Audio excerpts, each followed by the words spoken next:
Doug. You start by talking, you have a lot of voices in the quarterback room, and just how you structure it when you have that many voices in there, and just how you kind of moderate the discussion and how you lead it.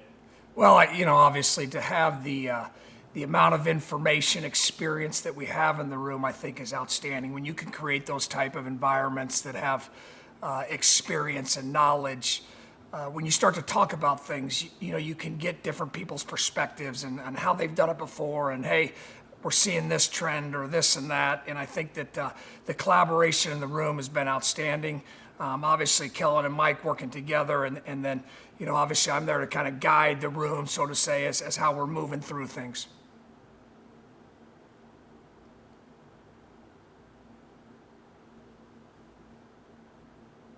What has been the biggest adjustment for you going from tight ends to quarterback, and how did you go about deciding how you want to go into this training camp?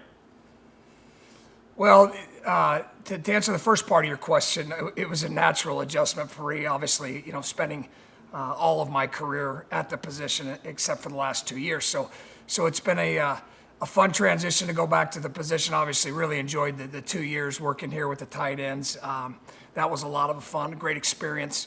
But to go back to my, kind of natural position, it's been great. Could you repeat the second part of the question? I didn't quite get that.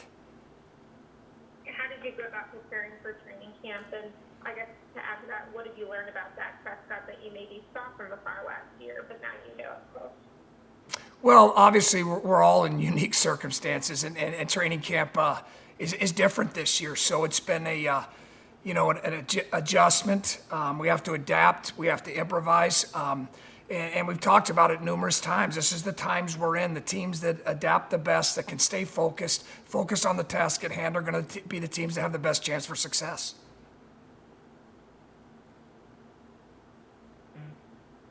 Doug, your time with the tight ends, did that enhance or your perspective on dealing with quarterbacks at all? Is there anything you took from that to bring over?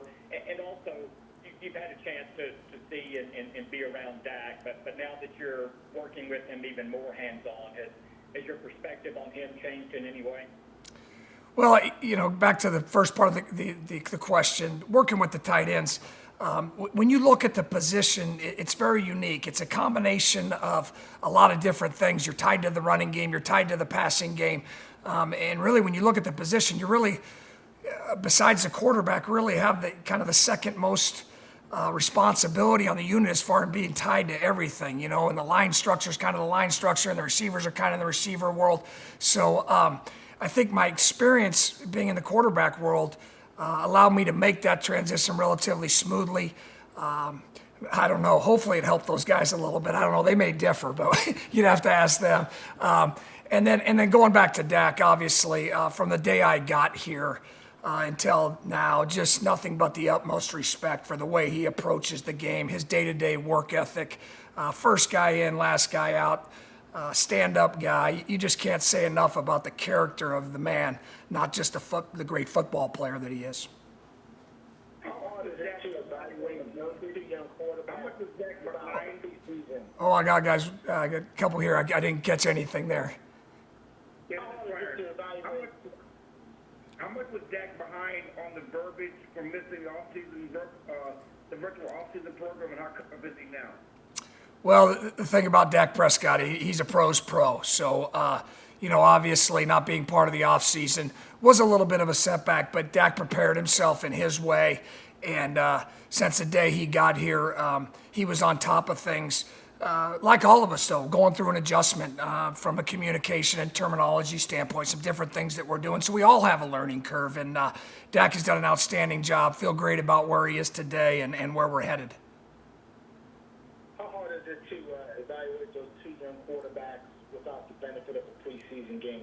It's very difficult, and like we say, it's a very unique circumstance we're in this year, and trying to create snaps for those guys has been the most challenging thing. When you look at a practice and you're trying to get ready to play games, and you understand you don't have any preseason games, and you have two young players that we're really trying to evaluate. It's been challenging. We're trying to do the best we can, and they're doing the best they can. I can't say enough about the work that those guys have put in, and understanding that there's going to be limited opportunities, and not to get upset about that, but to focus on the opportunities you get and maximize those opportunities. What's your impression of Danucci at this stage? Oh, I think Ben's a talented guy. He's got a long way to go. He does a lot of good things, but the speed of the game right now for him is fast. He needs to continue to study and just, repetition. That's like we talked about. You can't get enough reps for a young quarterback right now. So, we're trying to do some more things through our quarterback school and things of that nature to try and to create those snaps that you can't get necessarily in a live team setting. But when you do get in those team settings, as most young players will tell you, things speed up in this league. What have you found most helpful from the quarterback school so far? And was that something that Mike came to you and said, hey, here's what I think we should implement to start practice, or how did y'all go about installing it? Well, it's something that Coach McCarthy has had a part of his system for a long time, and when he came in, he presented it, talked to us about what he wanted to do, how he wanted to do it, and we've gone through, as you see, we're in the 2-minute scenarios during the day. We go through, we watch video of different 2-minute scenarios. We go out, we try and replicate those just to create those extra reps, like we talked about, limited training camp.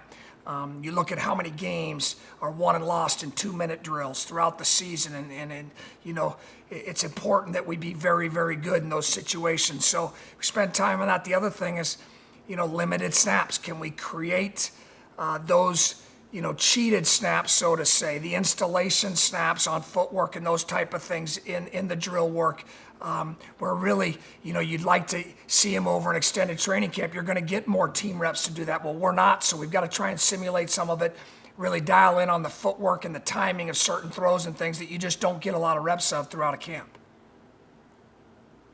How competitive have you seen these guys get in the target game where they're going through and throwing into those targets? And do you keep score on wins and losses? Is that something the guys talk about later?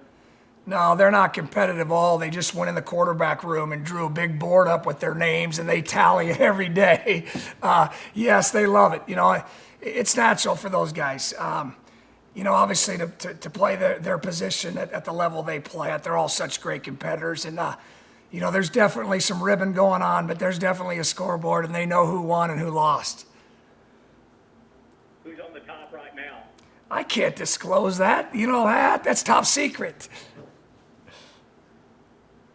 How different is the offense from last year outside of the terminology? How different are the plays? How much is McCarthy come in, and what kind of wrinkles has he brought in?